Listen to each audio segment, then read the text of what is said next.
My name's Steve. This is my business partner, Austin. And today we are going to be discussing onboarding a new client the right way. I apologize. Austin just slammed his knee up on the board. It kind of made me laugh, but here we go. All right, onboarding. So the hard part, you would think, is getting the client to say yes. And that is hard. But you can lose your client within the first 30 days if you don't handle the onboarding right. So this is every bit as important. You work so hard to get that client, and now if you don't do things the right way, you're going to lose them. So um, a lot of SEO agencies, a lot of agencies in general, they don't keep their customers very long. They lose their clients quickly. And one of the reasons is the onboarding is done very poorly. So let's talk about how to do it right. First, you're going to set the tone for the entire relationship. The first impressions don't stop at that first sales call. The onboarding is the first impression of you working with your client. So this needs to be smooth. You want fewer questions, fewer problems, longer retention. All those things. Let's go over those again. Fewer questions, fewer problems, longer retention. Those are your three goals. Sloppy onboarding leads to client anxiety, micromanagement, and early cancellations. So that's exactly why we want fewer questions, fewer problems, longer retention, because otherwise we're going to lead to losing the customer, which we work so hard to get. So before the onboarding call, so now you've got the client and you haven't done the call yet, you're going to send a welcome email. Send this within the first 24 hours, thank them, confirm the next steps, and set the tone. Include a signed agreement link, invoice payment confirmation, your onboarding questionnaire link, schedule a call, date and time, all those things. You want to get all those on that welcome email. And your onboarding questionnaire is going to consist of these things. You're going to want to know the NAP, the business name, address, phone, and we also would like to know the website, and we want to get access to that website if we're going to work on it. We need Google Business Profile login access. They need to add you as a manager. Current marketing, what are they doing? What have they tried? What has worked? What hasn't worked? What are their top 3 services or products? Who is their ideal customer? So what do we got up here? Martha's Vineyard, HVAC contractor. So who do you think would be their ideal customers? Well, probably somebody that lives close to them, right? And somebody that has air conditioning, furnace, which would be most. So in this case, it's not too hard to figure out. It's the people in the local area, and this one's a lot easier than some other ones. But there's a lot of other ones that's harder to figure out who that ideal customer is. What does success look like for them in 90 days? Any competitors they admire? Are they really liking the way the ones at the top are doing it? We Clean Heat Pumps, Cape Cod, and Martha's Vineyard.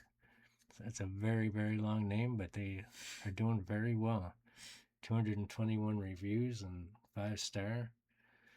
Low energy design. I don't necessarily love the name, but I guess they're trying to be a little creative there. But I would have picked something different. But we get the idea that the ones at the top are doing excellent, and as you drop down, we're seeing a quick drop in reviews. Nowhere close to the one at the very top. So the competitors they admire, and then we're going to find out why they do. Is it something about the website they like? Is it something about the Google Business Profiles they've admired, their Facebook posts? What is it that they've done that they would like to be similar in, maybe better in? So you want to get access to these things. So make sure you write these down. You need to be added as a Google Business Profile manager. You need to get their website login or hosting credentials, whichever it is. If it's WordPress, the login will be good enough, most likely.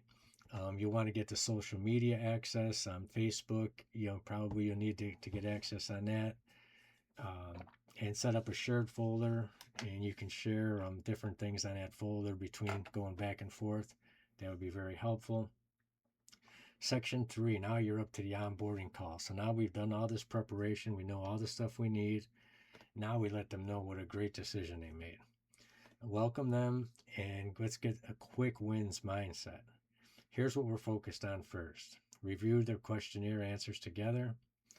Walk through your process and timeline. We don't want any surprises.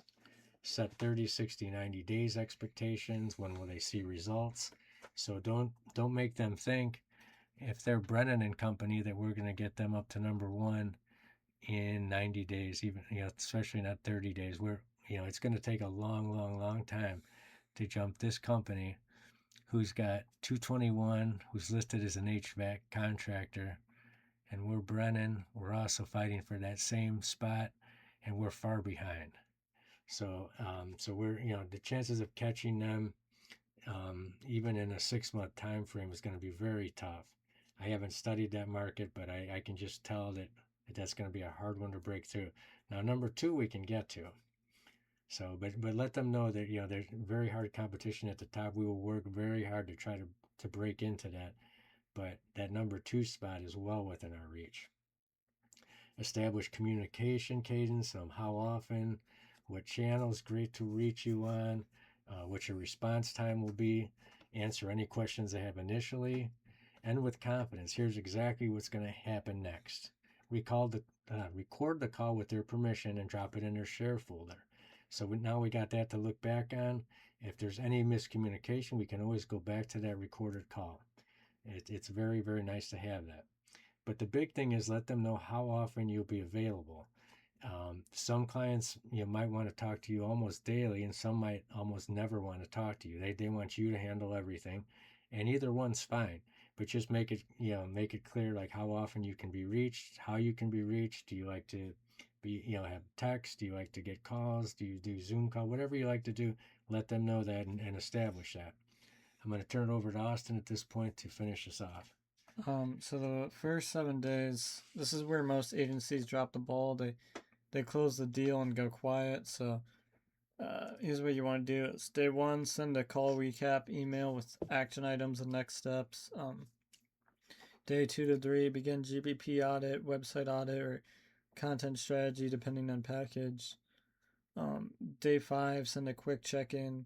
Hey, just want to let you know we're already digging in.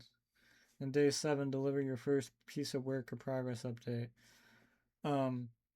The client is watching closely in week 1. A proactive touch point builds massive trust early.